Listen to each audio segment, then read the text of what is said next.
Assalamualaikum warahmatullahi wabarakatuh. Salam sejahtera untuk kita semua. Perkenalkan, saya Laurensius Sapri Prestio Kaldas dan Saya Bian Taufik Hidayat. pada video kali ini kami akan menjelaskan tentang pore pressure. Abnormal pressure include borehole section, bit casing size, casing seat selection, dan mat window. Berikut table of content yang kami buat. Pertama ada introduction, kemudian pore pressure, hydrostatic pressure, overburden pressure, fracture pressure, casing seat selection, dan borehole section and casing seat. Introduction. Ilmu pemboran berhubungan erat dengan tekanan batuan formasi, karena dengan data tersebut dapat dilakukan perencanaan sebuah sumur. Litologi batuan, stratigrafi lingkungan, dan pengetahuan tentang batuan formasi dibutuhkan untuk menghindari permasalahan pemboran. Terdapat gejala-gejala di bawah permukaan bumi atau geopressure, yaitu hydrostatic pressure, yang mana hydrostatic pressure adalah tekanan yang dihasilkan oleh berat fluida dan tinggi vertikal kolom fluida. Kemudian ada overburden pressure, adalah tekanan yang dihasilkan dari berat kolom sedimen meliputi berat matriks dan fluida dalam pori batuan.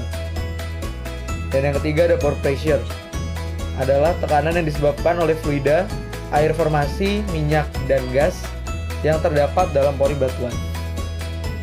Pada slide ini kami akan menjelaskan lebih dalam tentang pore pressure. Pore pressure adalah tekanan yang diakibatkan oleh fluida yang mengisi pori-pori batuan, atau tekanan yang diakibatkan oleh fluida batuan. Tekanan pori umumnya disebut sebagai tekanan formasi. Pore pressure. Berikut adalah metode-metode perhitungan tekanan pori. Pertama, ada metode Eaton. Eaton menjelaskan jika mayoritas tekanan bawah permukaan berasal dari pengaruh overburden, atau disebut dengan primary overpressure. Overpressure ini terjadi karena penimbunan akibat cepatnya suplai sedimen yang berfungsi sebagai seal, sehingga fluida yang ada sebelumnya tidak dapat bergerak. Berikut adalah rumus dari metode Eaton.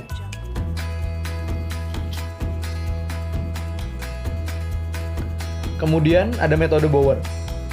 Persamaan ini digunakan untuk menentukan nilai efektif stres, karena persamaan Bower lebih mempertimbangkan faktor unloading. Metode Bower ini lebih cocok untuk memprediksi formasi yang memiliki nilai tekanan pori yang tinggi. Berikut rumus-rumus dari metode Bower. Selanjutnya, metode Terzaghi. Nilai tekanan pori diestimasi dengan melihat hubungan antara porositas batuan dan tekanan overburden dan tekanan efektif. Berikut rumus dari metode Terzaghi. Keempat, ada metode ekuivalen. Prinsip dari metode ini adalah untuk memberikan nilai porositas. Overpressure mud rock akan memiliki nilai tegangan efektif yang sama dengan tekanan efektif normalnya. Persamaan metode ini adalah sebagai berikut.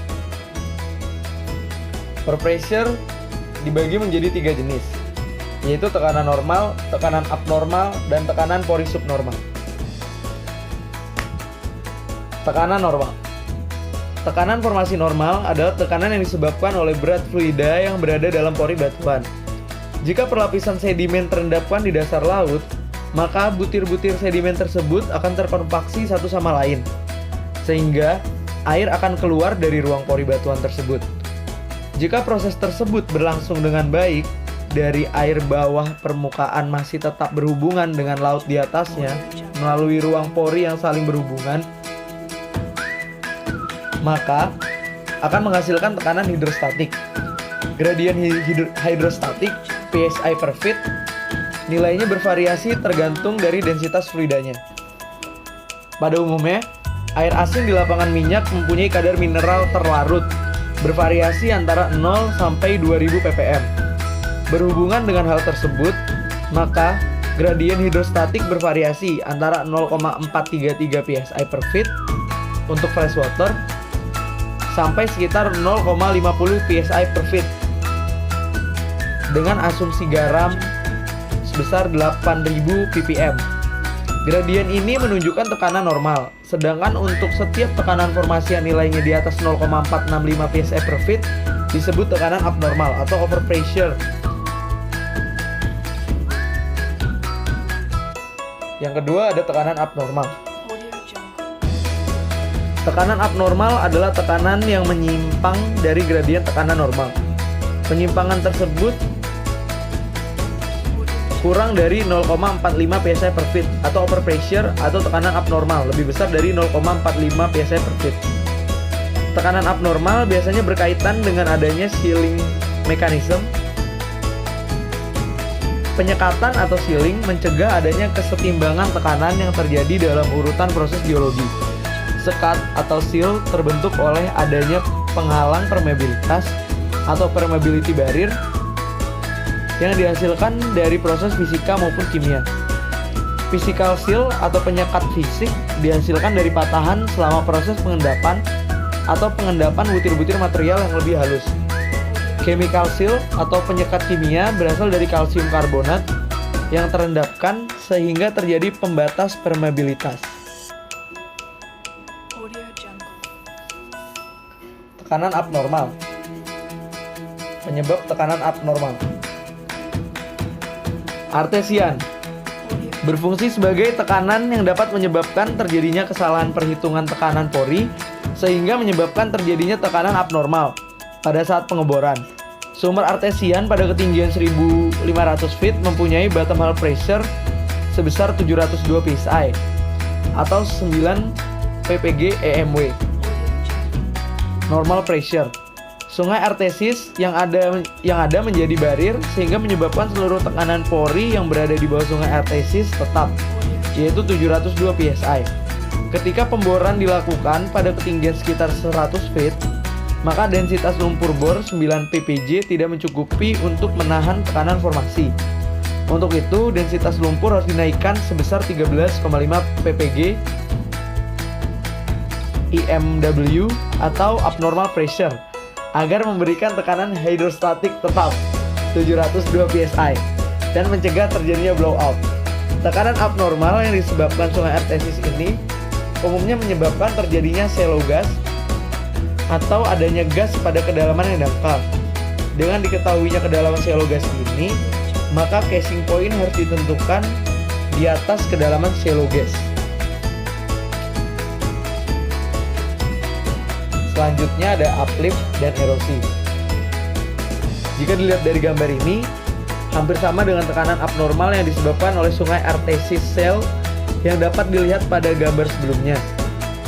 Pada gambar ini juga berfungsi sebagai barrier atau seal yang menangkap tekanan pori berada di nilai yang sama seperti ketika permukaan dari daerah tersebut belum tererosi. Maka, nilai tekanan pori yang seharusnya digunakan adalah sebesar 0,052 dikali rho dikali dB yang memiliki lebih besar dari 0,052 dikali rho dikali dA karena dB lebih besar daripada dA. Selanjutnya ada instruksi kubah garam atau salt dome. Dari kedua gambar ini dapat dilihat bahwa sebelah kiri itu salt dome belum mengintrusi formasi dan yang sebelah kanan salt dome sudah mengintrusi formasi. Kondisi tekanan pori pada saat salt dome belum mengintrusi formasi adalah normal.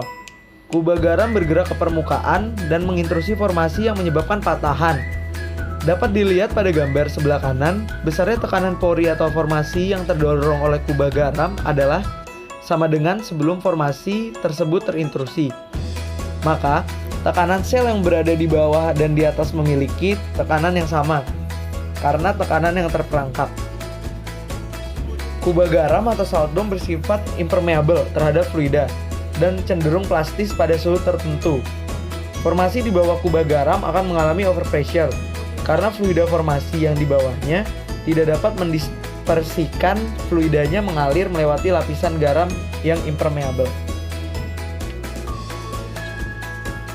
Selanjutnya, penentuan tekanan abnormal pressure.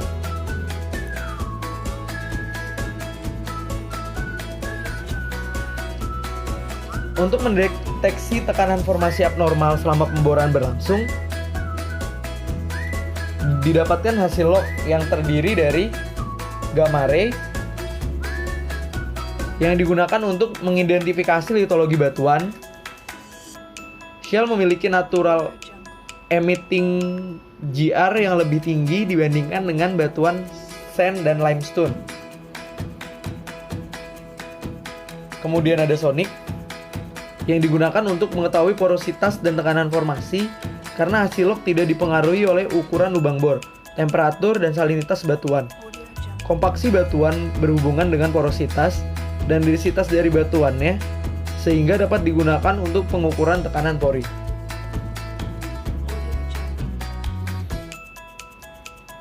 Kemudian ada resistivitas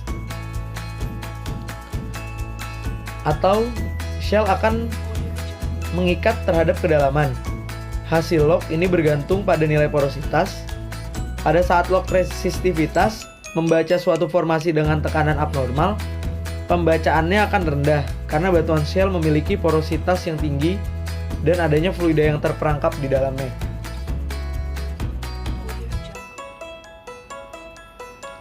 Selanjutnya, tekanan subnormal. Tekanan subnormal adalah formasi yang mempunyai tekanan pori lebih kecil dari kondisi normal. Gradien tekanannya sebesar 0,465 psi per feet.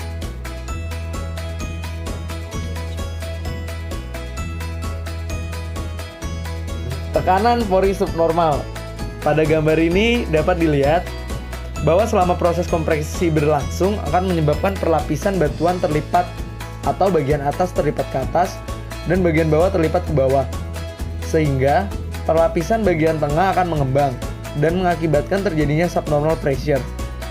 Proses formation shortening banyak dijumpai di formasi-formasi yang ada di Indonesia.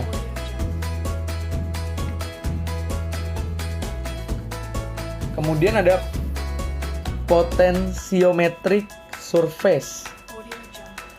Permukaan potentiometrik mengikuti relief formasi dan dapat menghasilkan baik tekanan subnormal maupun tekanan overpressure.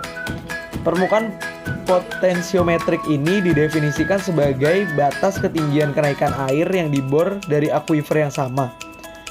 Permukaan potentiometrik dapat berada ribuan kaki di bawah permukaan tanah.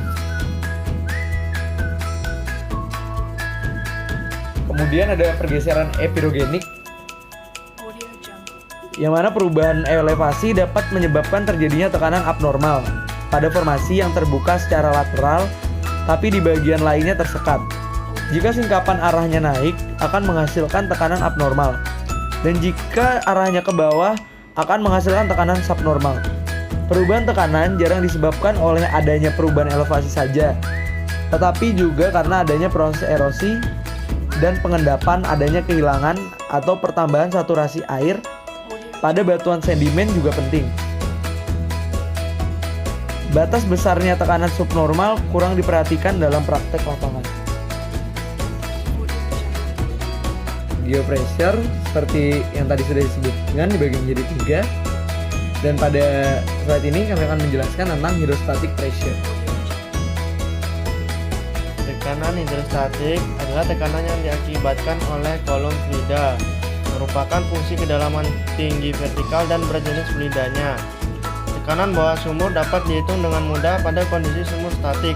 Dapat dilihat rumusnya seperti slide berikut. Kemudian ada overburden pressure, yaitu tekanan yang dihasilkan dari berat kolom sedimen meliputi berat matrik dan fluida dalam pori batuan. Overburden pressure yaitu tekanan yang dialami oleh formasi yang diakibatkan oleh berat total, rock mass, dan fluid yang berada di atas suatu formasi. Tekanan overburden sering dinyatakan sebagai gradien overburden untuk mempermudah perhitungan. Nilai dari tekanan overburden atau gradien overburden tergantung dari densitas formasi.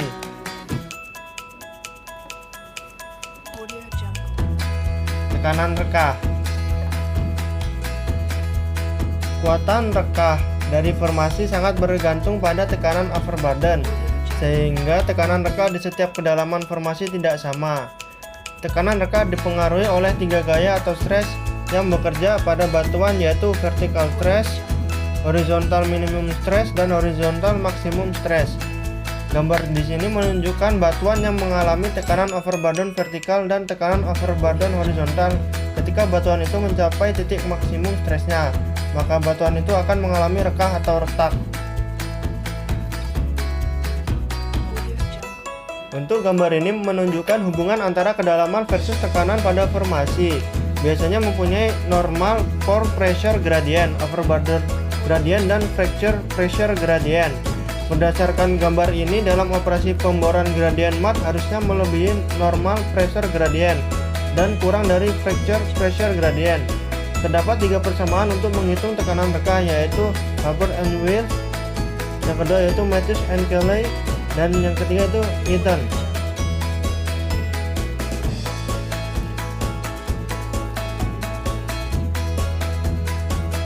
Yang pertama yaitu Hubbard and Willis. Di sini sudah terdapat rumusnya dengan keterangan Fg yaitu gradien reka, OBG gradien overburden, Vf yaitu tekanan formasi, dan Df yaitu kedalaman formasi. Akan tetapi formula rumus ini tidak berlaku universal karena dikembangkan untuk lapangan-lapangan yang dibor oleh shell saja.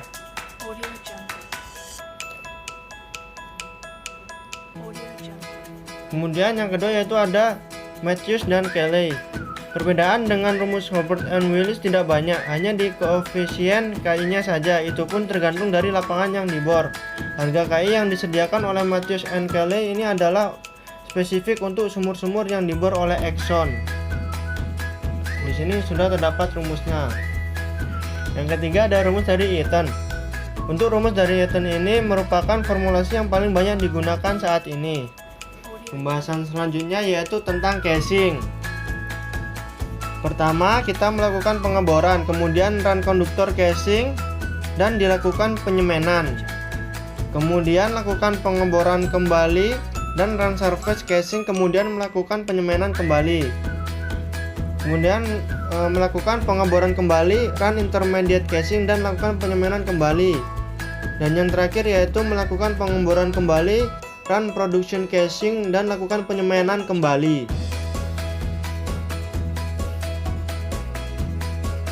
Konduktor casing merupakan casing string pertama yang akan dijalankan, sehingga memiliki diameter terbesar. Fungsinya untuk menutup formasi tidak terkonsolidasi pada kedalaman dangkal yang dengan sirkulasi lumpur terus-menerus akan mengalir.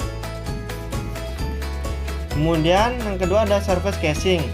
Casing ini dijalankan setelah konduktor dan umumnya ditetapkan pada sekitar 1000 sampai 1500 feet di bawah permukaan tanah atau dasar laut. Fungsi utama dari surface casing adalah untuk menutup setiap lapisan pasir yang mengandung air tawar atau fresh water sand dan mendukung kepala sumur dan BOP peralatan. Yang ketiga yaitu intermediate casing. Pemakaian intermediate casing disebut juga dengan protective casing. Fungsi utama casing ini ialah menutup formasi-formasi yang dapat menimbulkan kesulitan selama operasi pemboran berlangsung, seperti slogging shell, low circulation, tekanan abnormal, kontaminasi lumpur, dan lain sebagainya. Dan yang terakhir yaitu ada production casing. Casing ini disebut juga dengan oil string. Production casing dapat dipasang melalui pay-zone, diset tepat di atas pay-zone, atau untuk open hole completion atau sebelum menjalankan liner, atau dipasang sampai ke dasar formasi produktif sebagai perforate casing completion. Kemudian ada liner. Liner memiliki fungsi yang sama dengan production casing, tetapi tidak dipasang hingga ke permukaan. Panjang liner lebih pendek dan harganya lebih murah dibandingkan production casing. Di sini terdapat fungsi-fungsi casing, yaitu yang pertama menjaga stabilitas lubang bor agar sumur dapat diproduksikan. Yang kedua, memisahkan dan mengisolasi dari beberapa formasi untuk meminimalkan problem pemboran seperti fracture, formation, dan swelling cells. Yang ketiga yaitu untuk menjaga kontaminasi sumber air masyarakat. Yang keempat untuk memberikan alur pengaliran dari formasi yang prospek. Kemudian menjaga stabilan lubang sumur ketika pemboran dilanjutkan. Dan yang terakhir menjaga keamanan sumur dan pengeboran di mana wellhead atau BOP dapat didudukkan. Pembahasan selanjutnya yaitu casing sheet selection. Casing sheet selection adalah untuk menentukan di mana casing akan dirun dan disemen. Yang harus diperhatikan dalam penentuan ini adalah tekanan formasi, fracture gradient, hole problem, dan lain sebagainya. Untuk data yang diketahui adalah sebagai berikut. Di sini sudah terdapat data-datanya.